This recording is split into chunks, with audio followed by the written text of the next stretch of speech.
Organização de audiolivro por Cristiane Batista. Se inscreva. Gratidão. A função dos símbolos religiosos. Jung. Ainda que a consciência civilizada já se tenha libertado dos instintos básicos, estes não desaparecerão, perderam apenas seu contato com a consciência. Por isso viram-se forçados a manifestar-se de modo indireto, ou seja, através do que Janet chamou de automatismos, no caso de uma neurose, através de sintomas e, no caso normal, através de incidentes de todo tipo como disposições inexplicáveis de humor, esquecimento inesperado, equívocos etc. Estas manifestações realçam de maneira clara a autonomia do arquétipo. É fácil achar que somos senhores em nossa própria casa, mas enquanto não estivermos em condições de dominar nossos sentimentos e disposições de espírito ou de ter consciência das centenas de caminhos secretos onde se imiscuem pressupostos inconscientes em nossos arranjos e decisões, não somos senhores.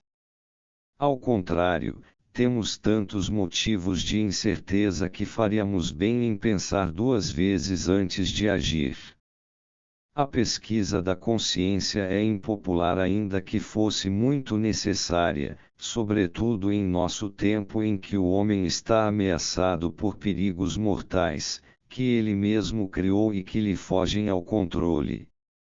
Se considerarmos a humanidade como um indivíduo, nossa situação atual se parece à de uma pessoa que é arrastada por forças inconscientes.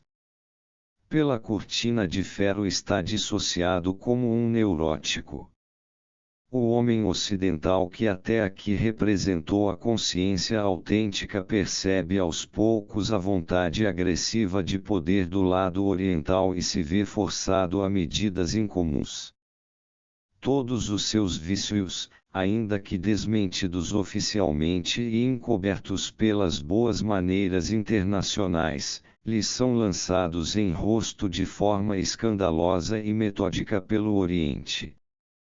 O que o Ocidente manobrou, ainda que em segredo, e escondeu com certa vergonha sob o manto de mentiras diplomáticas, de manobras enganosas, de distorções dos fatos e de ameaças veladas, volta-se agora contra ele e o confunde totalmente. Um caso tipicamente neurótico. O rosto de nossa própria sombra ri de nós através da cortina de ferro. Daí se explica o enorme sentimento de desamparo que atormenta a consciência ocidental. Começamos a admitir que a natureza do conflito seja um problema moral e espiritual, e nos esforçamos por encontrar alguma solução qualquer. Aos poucos nos convencemos de que as armas nucleares são uma solução desesperadora e indesejável, porque são uma espada de dois gumes. Compreendemos que os recursos morais e espirituais poderiam ser mais eficazes, uma vez que podem imunizar-nos psiquicamente contra a infecção que se alastra sempre mais. Mas todos esses esforços são e serão inúteis enquanto tentarmos convencer a nós mesmos e o mundo de que elas, os nossos adversários, estão completamente errados do ponto de vista moral e filosófico. Esperamos que se arrependam e reconheçam seus erros, em vez de fazermos um sério esforço de reconhecer nossas sombras e suas maquinações traiçoeiras. Pudéssemos ver nossas sombras, estaríamos imunizados contra qualquer infecção e qualquer infiltração moral e religiosa. Mas enquanto isso não acontecer, estamos expostos a todo tipo de contágio, pois na prática fazemos o mesmo que eles, só com a desvantagem suplementar de não vermos nem querermos ver o que praticamos sob o manto de nossas boas maneiras. O Oriente, por sua vez, tem um grande mito que nós, em nossa vã esperança de que nosso critério superior o fará desaparecer, chamamos de ilusão. Este mito é o venerando e arquetípico sonho da época áurea ou do paraíso, onde todos teriam tudo e onde um chefe supremo, justo e sábio, dirige o jardim de infância. Este poderoso arquétipo, em sua forma infantil, tem seu encanto, e nosso critério superior sozinho não o expulsará do cenário do mundo. Ele não desaparece mais, ao contrário, alastra-se cada vez mais porque nós o ajudamos a propagar-se através de nossa infantilidade que não reconhece que nossa civilização está presa nas garras dos mesmos preconceitos míticos. O Ocidente entrega-se às mesmas esperanças, ideias e expectativas. Acreditamos no Estado assistencialista, na paz mundial, mais ou menos na igualdade de direitos de todas as pessoas, nos direitos humanos válidos para sempre, na justiça e na verdade, e falando baixinho, no reino de Deus na terra. Lamentavelmente é verdade que nosso mundo e vida consistem de opostos inexoráveis, dia e noite, bem-estar e sofrimento, nascimento e morte, bem e mal. E sequer temos certeza se um compensa o outro, se o bem compensa o mal, se a alegria compensa a dor. A vida e o mundo são um campo de batalha, sempre o foram e sempre o serão, e se assim não fosse, a existência logo teria um fim. Um estado de perfeito equilíbrio não existe em lugar nenhum. Esta é também a razão por que uma religião altamente desenvolvida, como o cristianismo, esperava o fim próximo desse mundo, e porque o budismo lhe coloca realmente um fim, voltando as costas para todos os desejos terrenos. Estas soluções categóricas seriam simplesmente um suicídio, não estivessem elas ligadas a certas ideias morais e religiosas que constituem o substrato dessas duas religiões.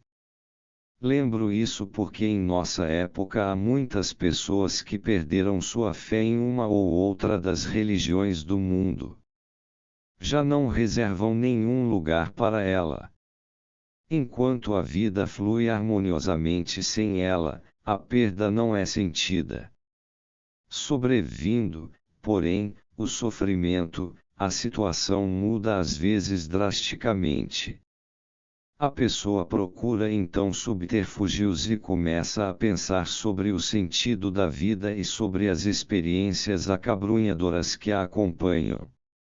Segundo uma estatística, o médico é mais solicitado nesses casos por judeus e protestantes e menos por católicos. Isto é assim porque a Igreja Católica se sente responsável pela cura animarum, pela cura das almas. Acredita-se na ciência e por isso são colocadas hoje aos psiquiatras as questões que antigamente pertenciam ao campo do teólogo.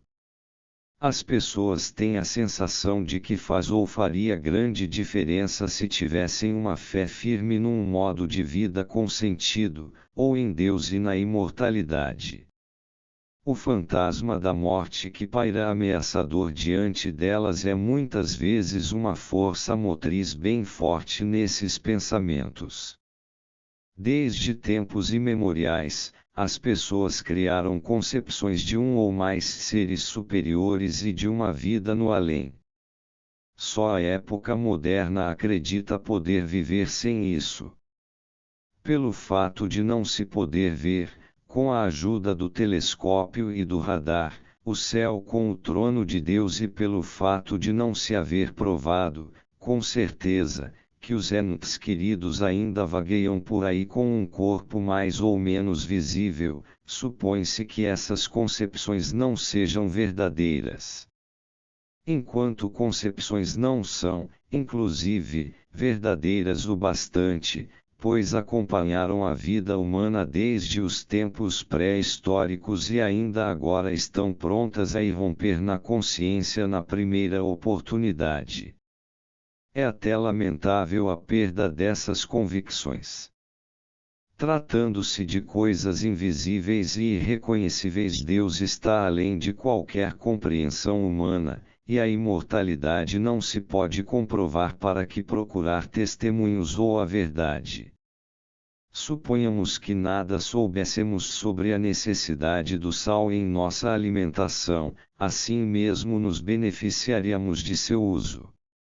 Mesmo admitindo que o uso do sal devesse ser atribuído a uma ilusão de nosso paladar, ou que ele procedesse de uma superstição, ainda assim contribuiria para o nosso bem-estar. Por que brigar por convicções que se mostram úteis nas crises e que podem dar sentido à nossa existência? Como saber se estas ideias não são verdadeiras? Muitas pessoas concordariam comigo se eu estivesse convencido de que essas ideias são inverossímeis. O que elas não sabem, porém, é que esta negação também é inverossímil. A decisão cabe exclusivamente a cada um. Somos totalmente livres para escolher nosso ponto de vista. De qualquer forma, será sempre arbitrário. Porque nutrir ideias das quais sabemos que jamais poderão ser demonstradas? O único argumento empírico que se pode aduzir a seu favor é que são úteis e que são usadas até certo ponto. Dependemos realmente de ideias e convicções gerais porque são capazes de dar sentido à nossa existência. A pessoa consegue suportar dificuldades inacreditáveis quando está convencida do significado delas, e se sente derrotada quando tem de admitir que, além de sua má sorte, aquilo que faz não tem sentido algum. É finalidade e aspiração dos símbolos religiosos dar sentido à vida humana. Quando os índios Pueblo acreditam que são filhos do Pai Sol, então sua vida tem uma perspectiva e objetivo que ultrapassam sua existência individual e limitada. Isto deixa um espaço precioso para o processo de desenvolvimento de sua personalidade e é incomparavelmente mais satisfatório do que a certeza de que se é e continua sendo um servente de bazar. Se Paulo estivesse convencido de que não era mais que um fabricante itinerante de tapetes, não teria sido ele mesmo. O que deu realidade e sentido à sua vida foi a certeza de que era um mensageiro de Deus. Poderíamos acusá-lo de megalomania, mas este aspecto esmaece diante do testemunho da história e do consensus unium, consenso de todos. O mito que se apoderou dele fez de Paulo alguém maior do que um simples artesão. O mito se compõe de símbolos que não foram inventados, mas que simplesmente aconteceram. Não foi o homem Jesus que criou o mito do homem-deus.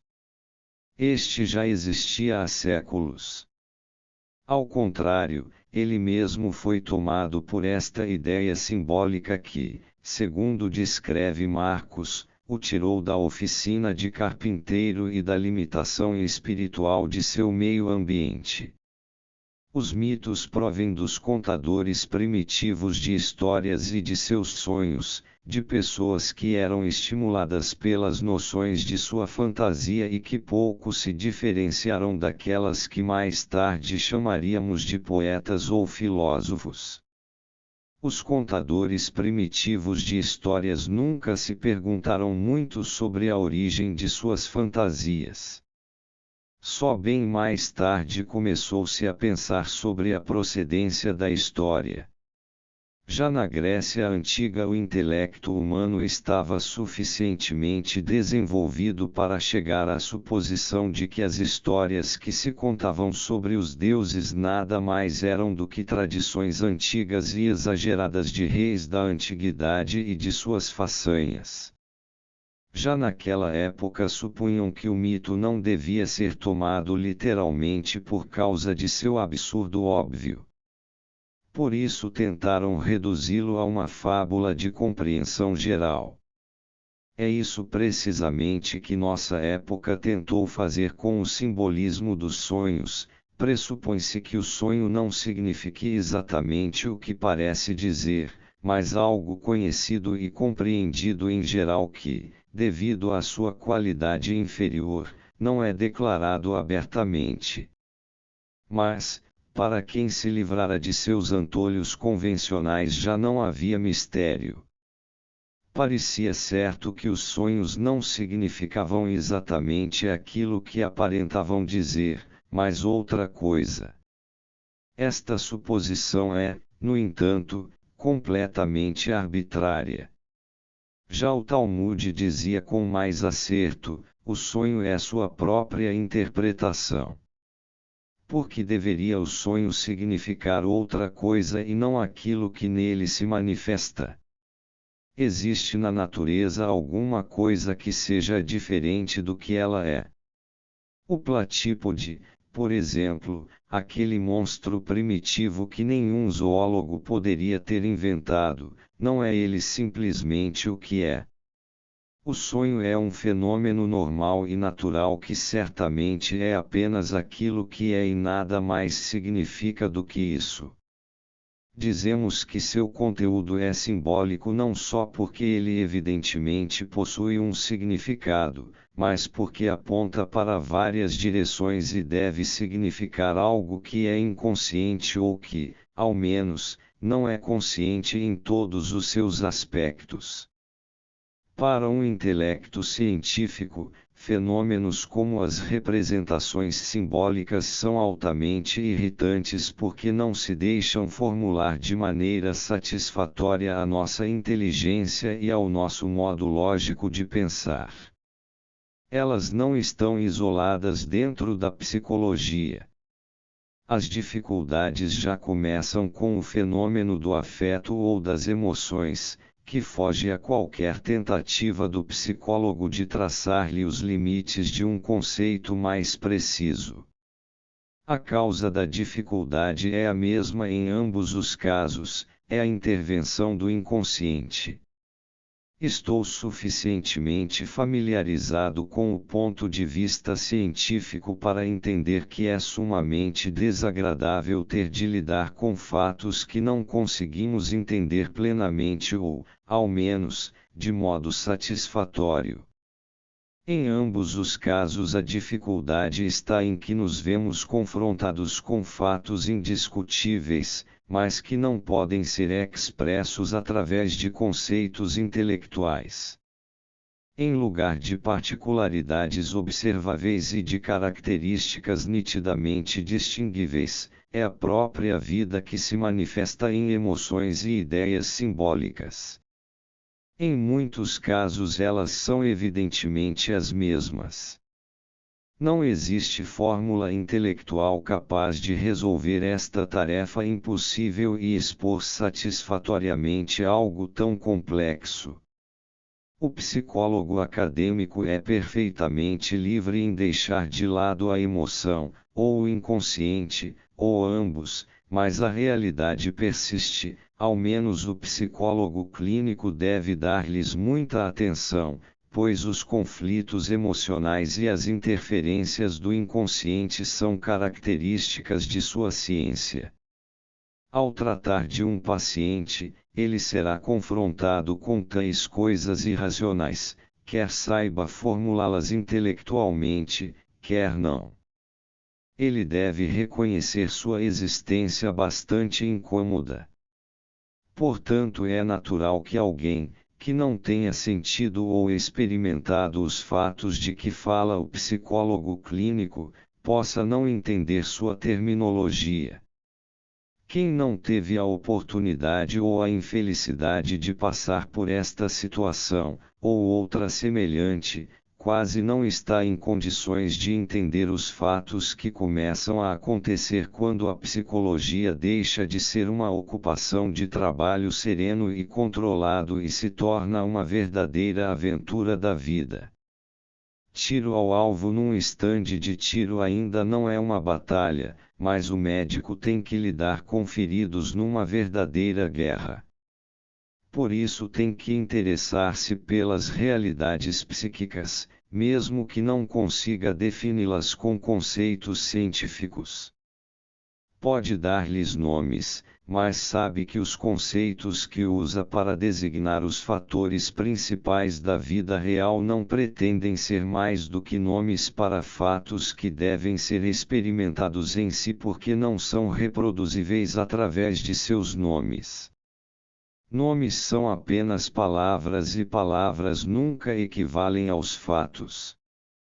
Nenhum manual pode ensinar verdadeiramente psicologia, mas apenas a experiência real dos fatos.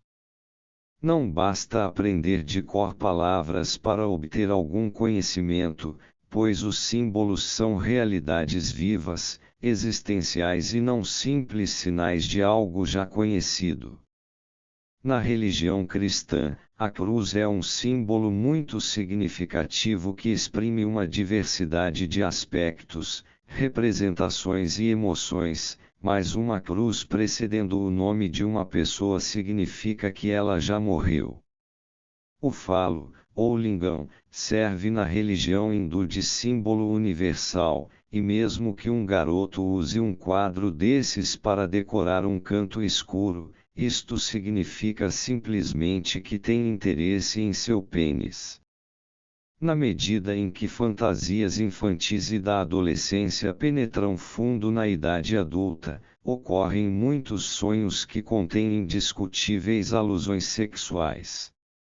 Seria absurdo entendê-los de outra forma.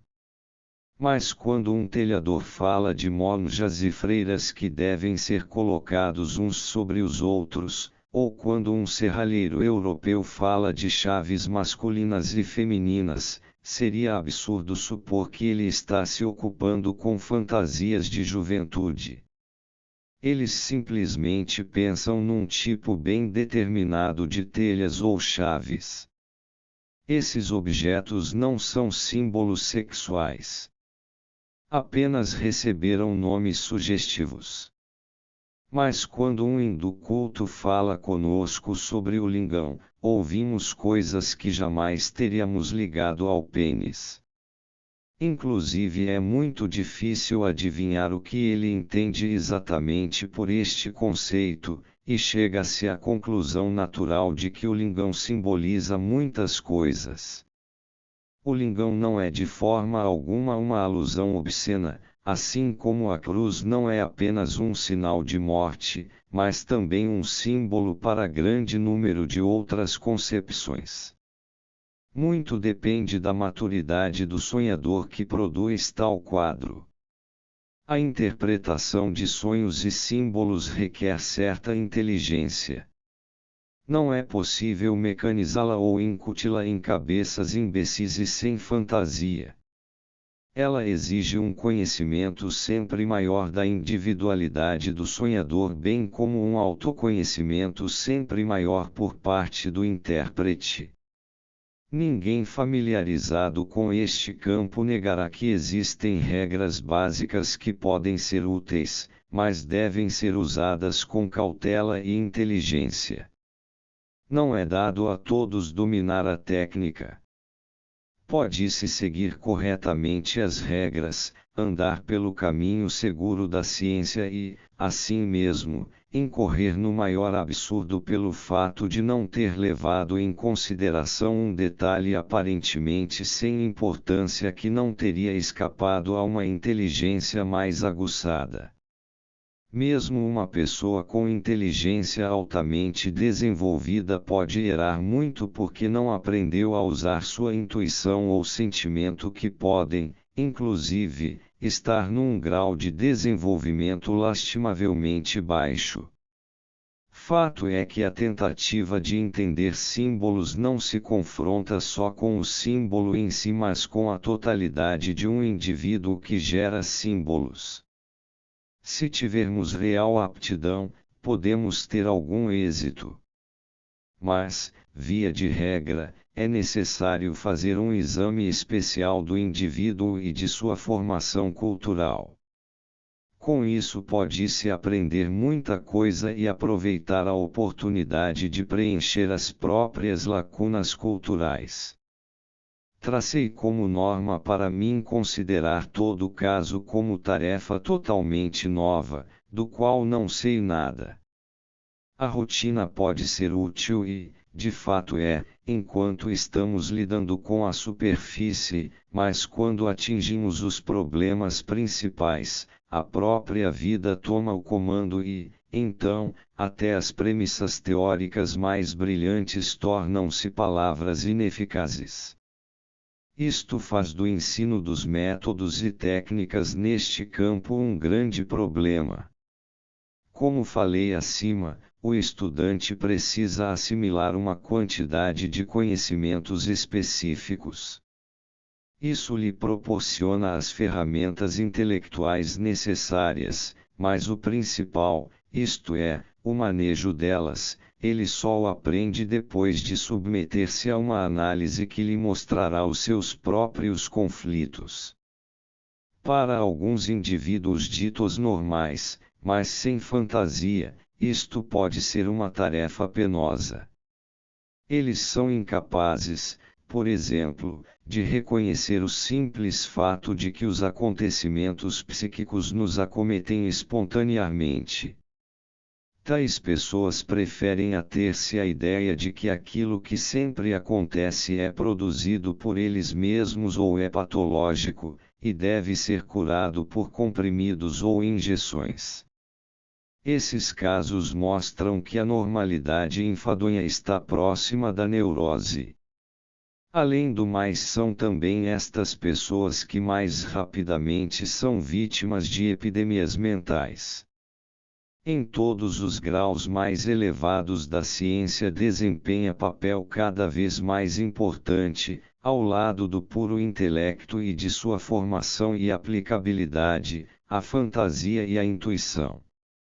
Mesmo a física, a mais estrita das ciências aplicadas, depende em grau surpreendente da intuição que trabalha com a ajuda de processos inconscientes e conclusões não lógicas, ainda que posteriormente se possa demonstrar que um processo lógico de pensar teria levado ao mesmo resultado. A intuição é quase indispensável na interpretação dos símbolos e pode trazer, por parte do sonhador, uma aceitação imediata.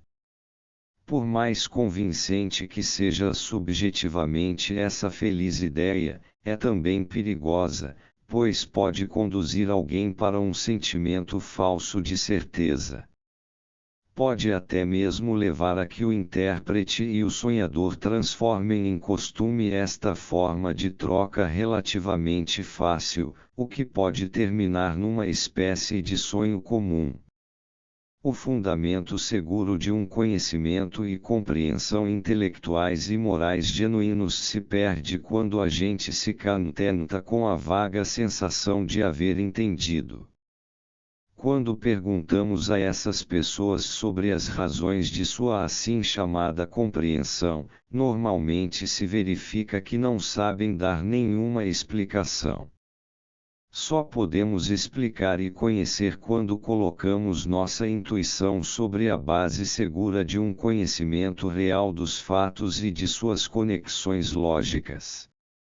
Um pesquisador honesto há de concordar que isto não é possível em alguns casos, pois seria desleal não levar em consideração tais casos.